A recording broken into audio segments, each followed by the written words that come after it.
Hello everyone, कैसे हैं आप सब और क्या हाल समाचार हैं आपके। आज मैं आपकी एक बड़ी प्रॉब्लम का एक सिंपल सॉल्यूशन लेकर आया हूं और आई एम श्योर कि अगर आप एक सैलरीड पर्सन होंगे तो आप स्टॉक मार्केट को एज सेकंड अर्निंग का जरिया भी कंसिडर करते होंगे, क्योंकि जॉब के साथ मार्केट से रेगुलर अपडेट रहना, अच्छे स्टॉक फाइंड करना, पोर्टफोलियो ट्रैक करना काफ़ी हार्ड और टफ रहता है। इस वीडियो में स्टॉक मार्केट की दो ऐसी निंजा स्ट्रेटजी शेयर करने वाला हूं जिसको इंप्लीमेंट करके आप बहुत ही आसानी से प्रॉपर वे में इन्वेस्टमेंट कर पाएंगे और बिना टेंशन के मोटा मुनाफा बना पाएंगे।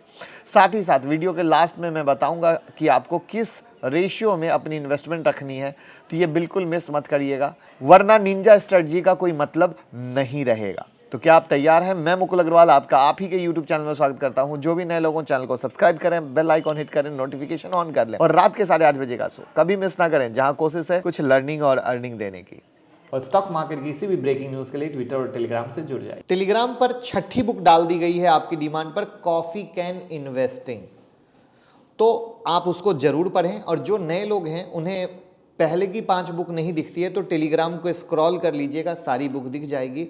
और 7वीं बुक बहुत ही जल्दी मैं डालने वाला हूं, तो टेलीग्राम की लिंक डिस्क्रिप्शन में है, सिर्फ उसी से ज्वाइन कीजिएगा।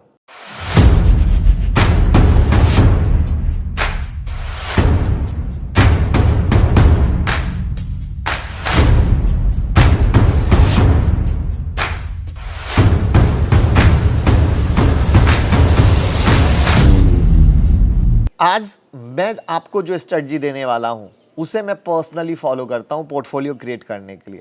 ज़रूरी नहीं कि आप भी सेम फॉलो करें, आप पहले अच्छे से समझें, एनालिसिस करें और उसके बाद फॉलो करें। हमारी फर्स्ट स्ट्रेटजी का नाम है बाय एंड फॉरगेट, खरीदो और भूल जाओ। इस स्ट्रेटजी में हम बात करेंगे कुछ ऐसे स्टॉक के बारे में जिन्हें आप कभी भी बाय कर सकते हैं और आपको बार बार पोर्टफोलियो चेक करने की कोई ज़रूरत नहीं होगी। अपनी इस स्ट्रेटजी में मैं एक खास कैटेगरी के स्टॉक को पिक करता हूं, ऐसे स्टॉक जिन पर हम आंख बंद करके भरोसा करते हैं। आप शायद समझ गए होंगे मैं किस कैटेगरी की बात कर रहा हूं, तो समझ गए हैं तो वीडियो को पॉज करके कमेंट में उस स्टॉक के नाम ज़रूर बताइए। वैसे मैं बात कर रहा हूं ब्लू चिप स्टॉक की। ऐसे स्टॉक में इन्वेस्टमेंट करने के बाद आपको बार बार अपनी पोर्टफोलियो चेक करने की ज़रूरत नहीं पड़ती है। साथ ही साथ शेयर वैल्यूएशन के बारे में भी टेंशन लेने की कोई ज़रूरत नहीं होती है। आज आप किसी भी ब्लू चिप स्टॉक का ग्राफ देखेंगे तो आपको एक कांस्टेंट ग्रोथ मिलेगा। चलिए एग्जाम्पल के थ्रू मैं आपको दिखाता हूं तो आप इसको और भी अच्छे से समझ पाएंगे। जैसे आपके सामने रिलायंस का चार्ट ओपन है।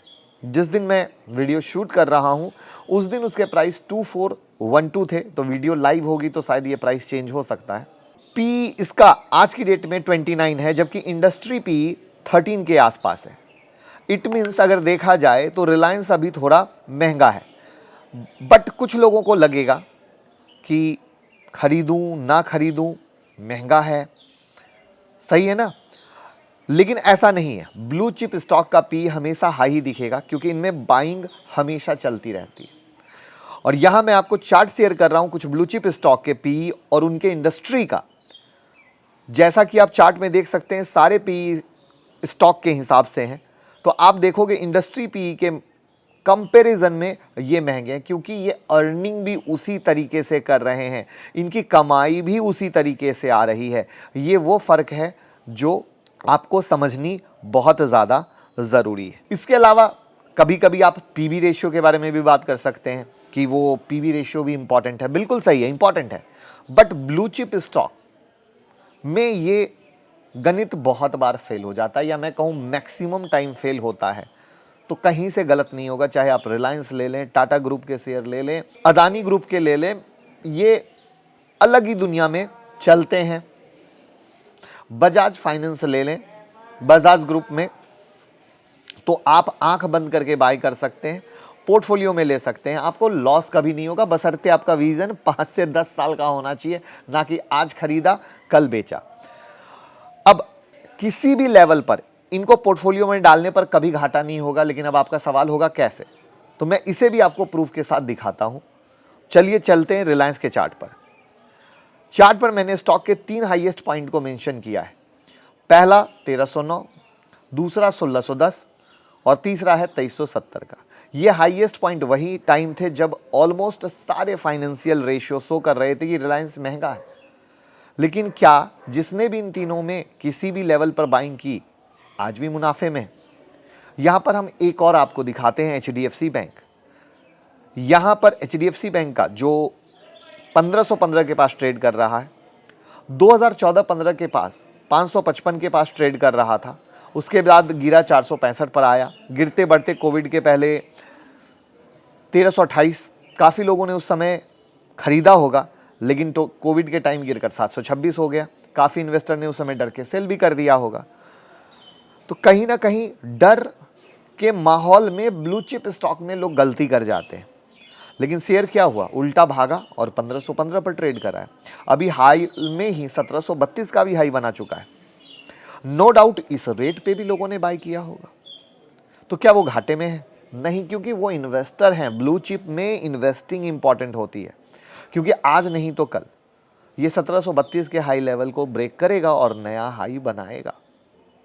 और ये चीज़ मैं कई बार समझाने की कोशिश करता हूं कि हम किस स्टॉक को पकड़ रहे हैं, value stock, growth stock, blue chip, small cap, mid cap. ये कई सारी चीज़ें हैं जिसके पूरे डिटेल को बिना समझे हम डिसीजन नहीं ले सकते। तो ध्यान रखिए, वॉरेन बफेट सर ने कहा है, ऐसे ही आप किसी भी ब्लू चिप स्टॉक के चार्ट को देख सकते हैं, सभी ने लॉन्ग रन में मोटा रन दिया है। तो इससे एक चीज क्लियर है कि सैलरीड पर्सन के लिए ये सबसे बेस्ट है और कोई टेंशन का काम नहीं। ओवरऑल इस स्ट्रेटजी का जो कंक्लूजन निकलता है वो ये है कि ब्लू चिप स्टॉक मार्केट में सबसे ज़्यादा सेफ ऑप्शन है, और उनके लिए जो मार्केट में नए हैं या उनके लिए जिनके पास रिसर्च करने का टाइम नहीं है, इस स्टॉक को बाय करके भूल जाएं और हर दिन पोर्टफोलियो चेक करने की कोई ज़रूरत नहीं, और ना ही आपको बाइंग लेवल देखने की ज़रूरत है। तो आज ही इन्वेस्ट करने के मूड में है तो कर सकते हैं, बट ध्यान रखिए लॉन्ग टर्म यानी मिनिमम 5 साल के लिए, क्योंकि ऐसे स्टॉक लॉन्ग रन में ही अच्छा पैसा देंगे, वरना बिल्कुल नहीं देंगे। लेकिन अब सवाल आता है कि पोर्टफोलियो में कितने % ब्लू चिप स्टॉक ऐड कर सकते हैं, तो इसका जवाब दूंगा वीडियो के लास्ट में। और अब चलते हैं सेकेंड स्ट्रेटजी पर, ग्रोथ स्टॉक इन्वेस्टमेंट स्ट्रैटेजी। जैसा कि इस स्ट्रेटजी के नाम से ही अंदाजा आप लगा सकते हैं कि मैं किसकी बात कर रहा हूं। इस स्टॉक में हम ग्रोथ स्टॉक में इन्वेस्ट करेंगे। पहली स्ट्रेटजी फुल्ली सेफ थी, ये स्ट्रेटजी थोड़ी रिस्की, जी हाँ रिस्की होगी, लेकिन साथ में हाई रिटर्न भी मिलने के चांस बढ़ जाते हैं। Warren Buffett sir growth stock को बहुत ही इंपॉर्टेंस देते हैं, और उन्होंने जो भी वेल्थ बनाया है उसमें ग्रोथ स्टॉक का बहुत अहम रोल है। ग्रोथ स्टॉक अक्सर मिड कैप या स्मॉल कैप के स्टॉक होते हैं, और इनमें पोटेंशियल होता है अपने पीयर की तुलना में ज़्यादा बेहतर परफॉर्म करने का। इसके ही साथ साथ आप ग्रोथ स्टॉक में आप शॉर्ट टर्म और लॉन्ग टर्म दोनों में इन्वेस्ट कर सकते हैं। इस स्ट्रेटजी को हम 2 पार्ट में समझेंगे, जिससे पहले हम ये जानेंगे कि ग्रोथ स्टॉक की स्पेशलिटी क्या होती है और कैसे आप ग्रोथ स्टॉक को पहचानेंगे, और फिर हम जानेंगे corrected under value growth stock कैसे फाइंड करेंगे। तो स्पेशलिटी ऑफ ग्रोथ स्टॉक में आए तो ग्रोथ स्टॉक की सबसे पहली और कॉमन स्पेशलिटी ये है कि ये stock small cap, mid cap category के होते हैं। इनमें स्टार्टअप भी हो सकते हैं, ये कोई स्टैब्लिश्ड कंपनी भी हो सकती है। तो यूं तो मार्केट में 3000 से ज़्यादा स्मॉल मिड कैप हैं। उनमें से अच्छे ग्रोथ स्टॉक को पहचानने के लिए आपको कंपनी के कई सारे फैक्टर को देखना होगा। उनकी लीडरशिप टीम कैसी है, मार्केट ग्रोथ कैसा है, जिस सेक्टर में काम कर रहे हैं उस सेक्टर की ग्रोथ कैसी है, साल दर साल सेल बढ़ रही है या घट रही है, उनका बिजनेस मॉडल किस तरीके से है। इन सब फैक्टर को चेक करके आप एक अच्छा ग्रोथ स्टॉक फाइंड कर सकते हैं।